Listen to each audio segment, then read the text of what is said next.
Okay, let's go over how we can find support and resistance on a chart, the most effective ways to do that. Um, if you talk to different people are going to tell you different things on how to find support resistance. The first way I learned support resistance was like by finding double tops, double bottoms, things like that, and it just wasn't accurate. Over the years, I've learned the most effective ways to find key levels. So we're going to focus more on calling this key levels rather than support and resistance, but it is essentially the same exact thing. All right, so we are on a clean chart here on the SPY daily chart, currently trading around 566.76. So I'm going to focus on finding support and resistance in those areas, and I am going to start by looking at the weekly chart to see if there's any kind of key levels I want to be aware of on the main chart. I mean, we could start by saying all-time high is way up here. We'll mark that all-time high. Other key levels is going to be this previous high. So that's going to be, I'm going to mark that PATH for previous all-time high, not path. And right away, let's notice something interesting. This previous all-time high, which was previously resistance down here, later during a tariff crash in the market, acted as support very clearly. I'm not going to try and grab too many levels off the weekly chart because we do focus on day trading on this channel.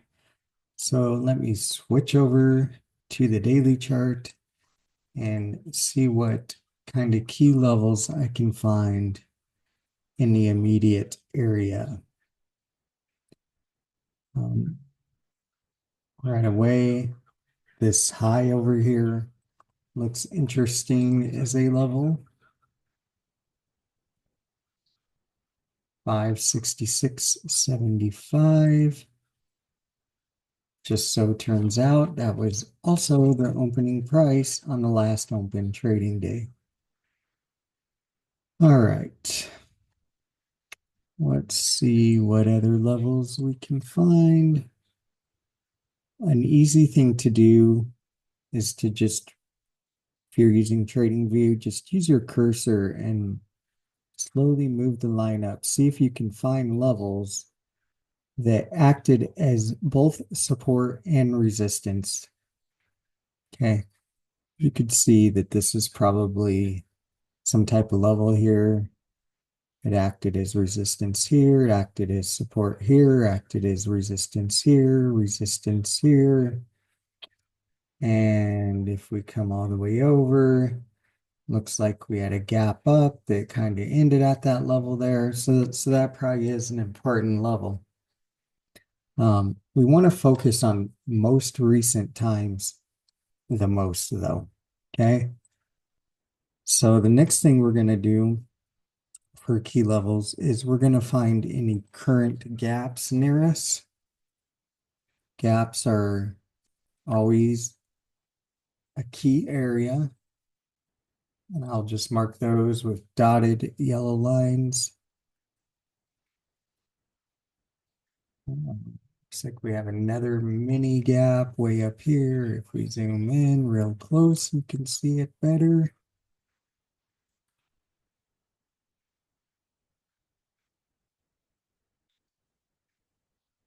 Do we have any gaps near above us? We do not. Looks like those are all the gaps we have in the immediate area. All right. Next thing I'm going to do, I want to do most of my charting on the hourly chart as a day trader. And the next thing I'm going to do is pretty key to finding levels here. we are not focused on trading that happens outside of market regular hours. Okay. So we're going to switch our chart over to remove aftermarket hours, and we are now going to look for areas where price clearly acted as support and resistance. Let's start way down here. Let me zoom out a little. We'll start down here.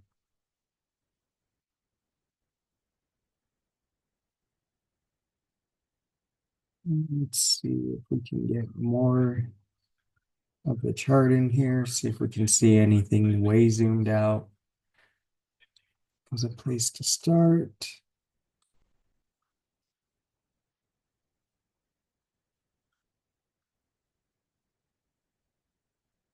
All right, looks like we might have a level. It was definitely a level back over here. We're gonna zoom in to more current price action and make sure it's still valid. Just want to keep everything color coded so it's organized. But let's look over here. You could see this level acted as resistance here, then gapped up. It acted as support right here. So it acted as resistance here, support here, support here. And let's go to the current time frame and see. Yes, it is still acting as a clear support level right there. I just adjust it a little there. Call that 493 level. You can see that is a clear key level acting as support. All right, let's move on up.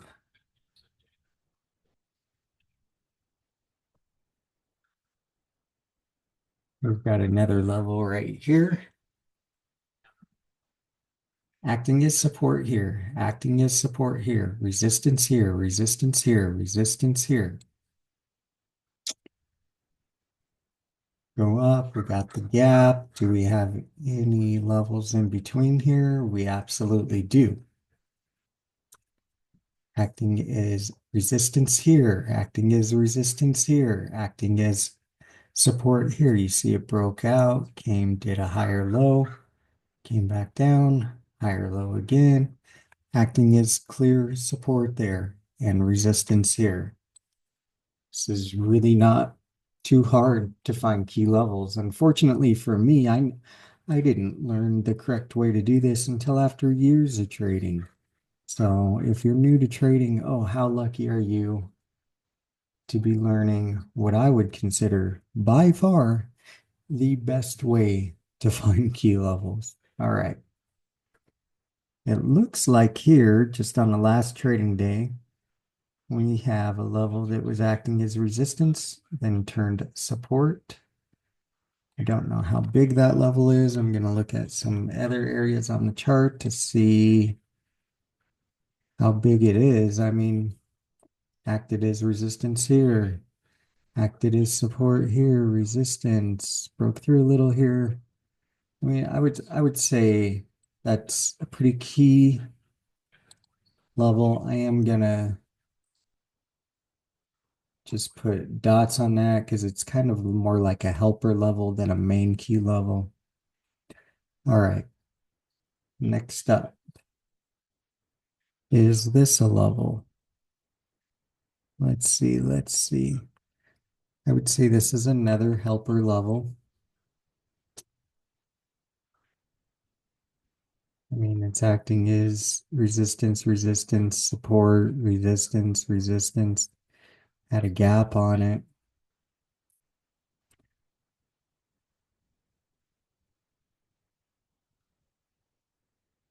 Mhm. This is also another level, not like a major level, but you could see acting as resistance, acting as support over here. This was a more major level prior to when it broke down below. It was I remember this level pretty well as is a key level that we were hoping to stay above, but definitely didn't happen. And it let us know that we were moving towards a bear market when we lost that level. All right. Let's show a little more of this chart so we can use some of this previous price action on the left to help us make some decisions. Is this a level? Maybe. Not that important. I'm not going to worry about it. This looks like we have a pretty near a pretty decent level right here. Let's mark it and scroll left and see how good that decision was. I mean,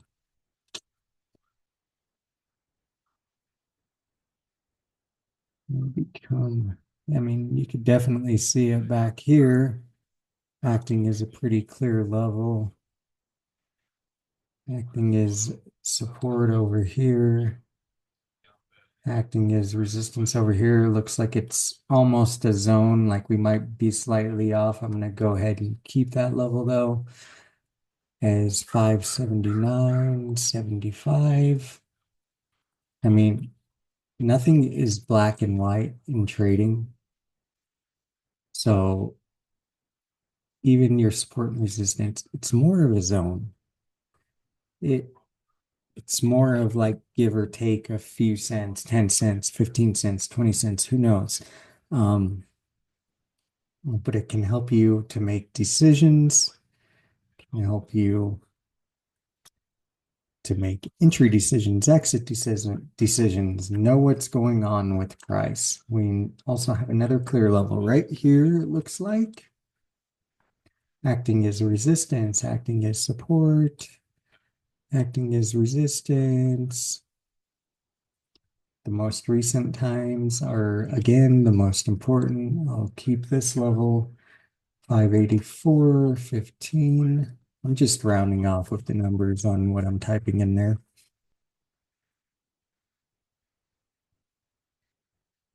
All right. Let's see here. We had this previous gap up.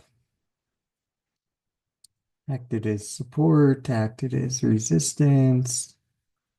Kind of blew through it most recently, so that level could be dead and gone. I'm going to hold off on marking that one just yet.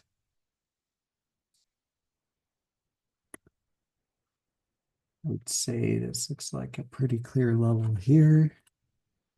We have it as resistance, resistance, resistance, resistance, kind of acting as support up here. And we'll just go with that for now. I mean, that's way more than enough levels than we're going to need probably for the next week coming up. But anyways, this is how I find my levels. As far as key levels, these aren't the only levels I use when trading. I guess I'll go ahead and go over some of the other levels that I would use when trading during the day that are also going to be very important. They're also going to act as support and resistance. And that, of course, would be high of day, which I color code to orange, low of day, then also always important, it's going to be the overnight high, color coded to pink, overnight low. Oops, hit the wrong key on the keyboard, lost my chart. Let's go back to SPY.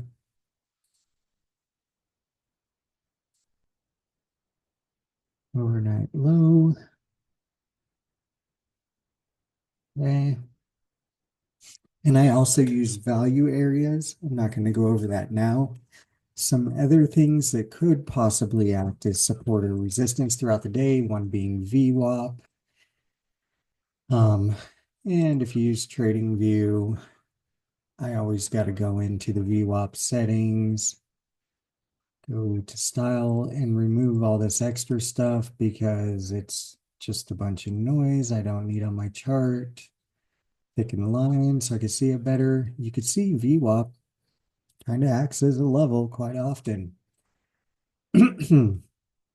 Other things that will act as a level would be moving averages, especially daily moving averages like the 200 and the 50. I don't keep these moving averages live on my chart when I'm trading. I like to have as little noise on the chart as possible. Moving average written. Now we got to definitely take a whole bunch of that off because that's just out of control. Okay. Let's take off 3. Let's take off 4. Let's just do the 50 and the 200.